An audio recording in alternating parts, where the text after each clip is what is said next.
Do you ever have one of those weeks where nothing seemed to go right?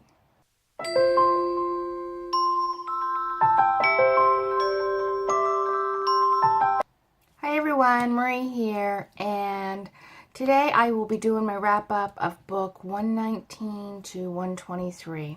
I said in my last video that I wasn't going to be doing weekly wrap-ups anymore because sometimes I will read 8 or 9 books, depending on if they're graphic novels or how big they are, and sometimes I'll only read 1 or 2. So I will just start doing them after so many books. So videos have been very scarce lately. Our home situation has changed, and my stepdaughter has moved in with us. So if you could only imagine, now I have 4 teenagers under the house, and we're trying to spend more time moving things around and figuring out where everyone's going to fit. So I have 5 things that I read. 2 of them were audio. 1 was a physical book. 1 was a graphic novel, and 1 I DNF'd. The first thing I read was Ice and Bone, Tracking an Alaskan Serial Killer by Monte Francis. This was a true crime story, and I got this as an audio arc from Audio Boom for my honest opinion. The story itself was laid out like many other true crime stories.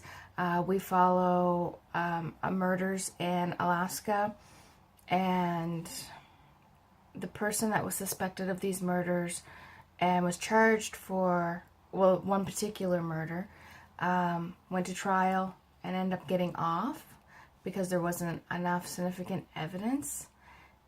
So several years later, another crime is committed, and we're back to the same person. I really enjoyed the narrator in this for this audiobook. I found as much as I like true crime stories, I find that there's always parts for me that drag some parts in the trial, or just there's certain parts that just seem to like, oh my god, do we have to keep going through this?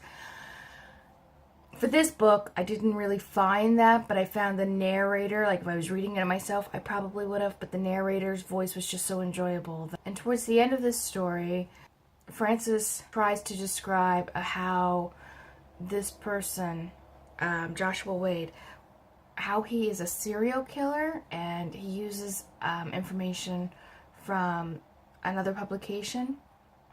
I'm not 100% sure I agree.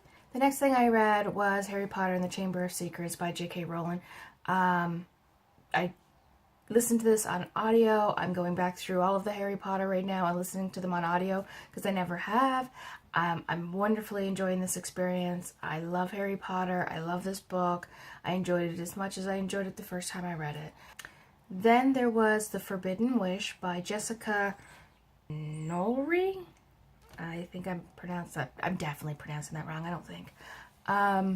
This was my DNF book. It's not that it's a horrible book. Maybe it was this point in my life or this point right now, but I didn't care if I picked it back up. I got about 100 pages into it, and I really do struggle when it comes to DNFing books. I tried to pick it up and read it, but it was an interlibrary loan. It had to go back, and I have had no really other choice but to DNF it. I mean, I could have spent the next several months reading a chapter at a time, but I might come back to it at a later date. It's a fairy tale retelling of Aladdin, but as I got through the first couple of chapters, I just didn't care what happened, and I didn't care if I picked it up, and I didn't want to be in that world, and all of that good stuff. So I DNF'd it. Then I have Fairy Quest Volume 1 by Paul Jenkins. This is a very short graphic novel. It was like 58 pages, I think. But I thought it was just great. It follows the fairy tale characters. They're being controlled by Master Grimm, and they have to do the same story every day for their character without deviating from that story. And if they do, they get mind wiped. The story is about Red Riding Hood, who befriends the big bad wolf. She really rebels against Grimm. And as she's running away, you go through different fairy tales, you go through different scenarios. Like I said, it was fairly short, so, I mean, at the end I was left really wanting more because 58 pages is not that good. The artwork was absolutely beautiful. I wish I had a copy here, but it was the library's and I had to go back. It was short and it was quick, and if you like fairy tales, I would suggest giving this one a try for sure. And the last thing I have is these Vicious Masks. And I'm not even going to attempt the author's names, but this was my favorite read. This story takes place in England in the 1800s. The tagline for the story is Pride and Prejudice meets X-Men. Full disclosure, I have not read Pride and Prejudice, so I don't know for sure, but it gives me the feel of people sitting around, women sitting around in their fancy dresses and their cups of tea, gossiping about the new scandal that has arisen.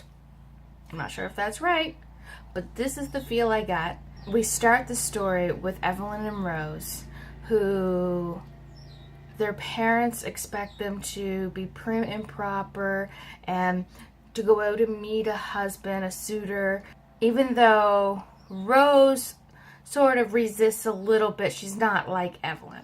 So they go against societal norms in the first place because they treat people with medical care, which is something women don't do during that stage or during that era. And so they're going against societal norms then. And then you have Evelyn, who just does not want to be confined in this bubble of what she should be like.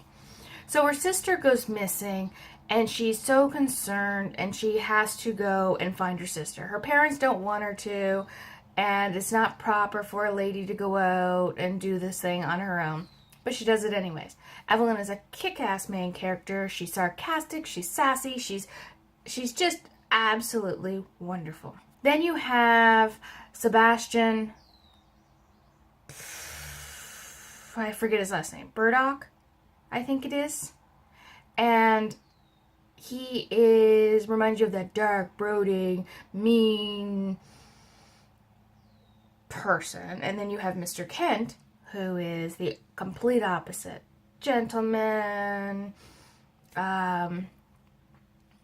helping a lady in distress type of thing. However, Evelyn does not want to be that lady in distress. For those that are going, oh my god, love triangle. No, there's no love triangle. There's a slow brewing love, but I wouldn't call it a love triangle. I would call it, well, Evelyn's looking for her sister. She has no time for love at this moment. I'm surprised that there's not more talk regarding the story. Maybe it's because of the era that it's in. Maybe people expect it more.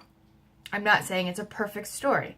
I found that there was a few lagging spots where the pace was a little slow for me, but it's a short story, so it's like 300 pages long. You get past those lagging spots pretty quickly. I also found that there wasn't a lot of action than what I would have liked, because it is Pride and Prejudice meets X-Men. So I expected more action, but I still got enough of it that satisfied me. Anyways, that was my favorite book, and I would highly recommend it. Have you read these Vicious Masks? What did you think of it? Am I the only one that really enjoys it as much as I did? Let me know if you've read any of these books down in the comments. I love to talk about them. Is there any books that you've read that were similar to these that you enjoyed? Let me know. And until my next video, happy reading. Bye.